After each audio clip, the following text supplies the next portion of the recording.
and thanks for giving me whatever opportunity to express myself on Republic Day. First of all, I wish you all to a happy Republic Day. We are present here to celebrate this festival, and this is our 76th Republic Day. We are very excited to enjoy the festival. This is our national holiday. Republic Day reminds our glorious past events.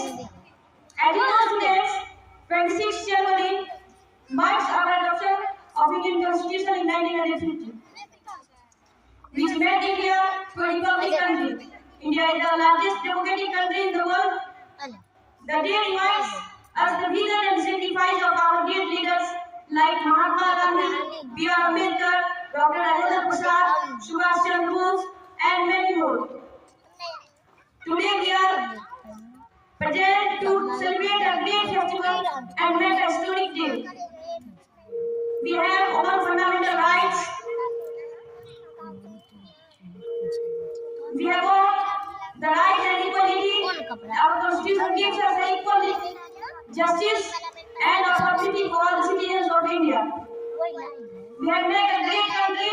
Students, you know